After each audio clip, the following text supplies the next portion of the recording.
My mom would be at all my sporting events. Let's say I was playing football, okay?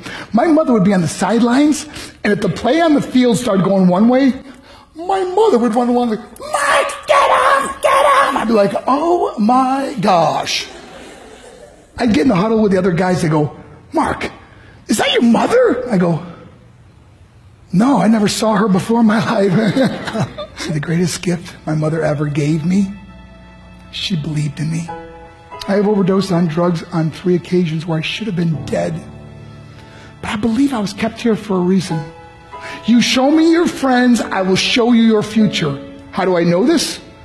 I hung out with losers, and I became the biggest loser of them all because I gave up everything I dreamt about as a little boy because of who I chose to surround myself with. My friends would drive me home at 2, 3, 4 in the morning.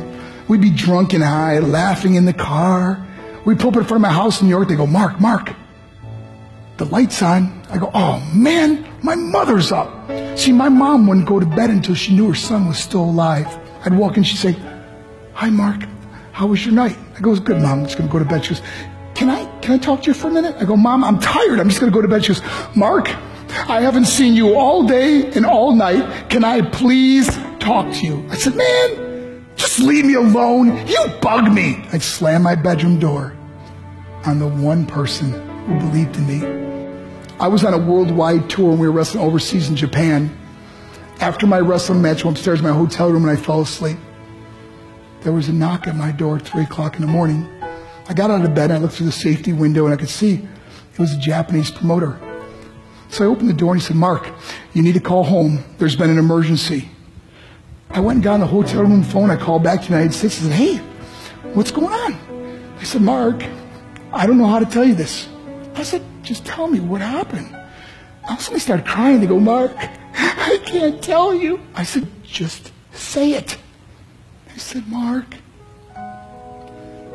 your mother died. I just threw the phone down. I ran out of my hotel room. I took the elevator to the lobby, and when the doors opened up, I just ran out into the street. I mean, there was no cars, there was no people. It was 3 o'clock in the morning. And I walked down the middle of a street in Hiroshima, Japan, and I remember looking up and just saying, Mom, I am so sorry. I flew home for her funeral, and I was so nervous to walk up to her casket, so I just stood way in the back. And I kept looking from a distance, and I kept thinking to myself, Mom, please wake up. Please get up. And then I finally got the nerve to walk up to her. And as I got closer, I could see my mom for the first time. I mean, she was so beautiful. She was dressed in white. I mean, she looked like an angel. And I just stood over and I said, Mom, you are my hero. Everything I am, everything I hope to be was because of you. You loved me so much. You gave me a life.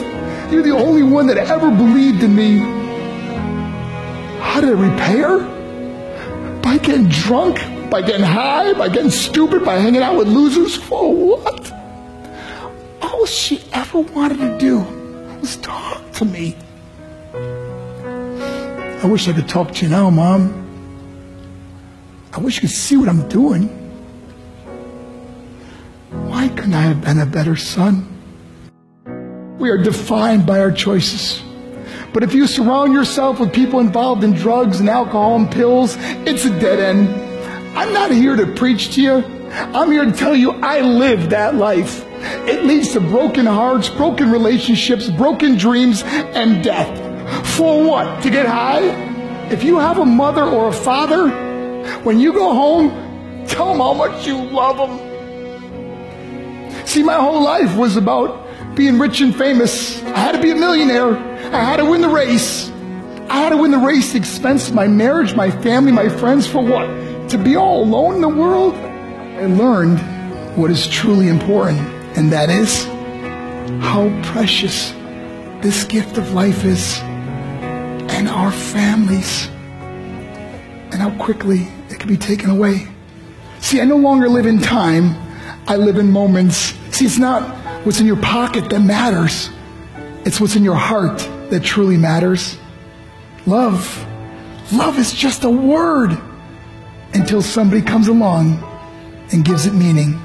You're the meaning.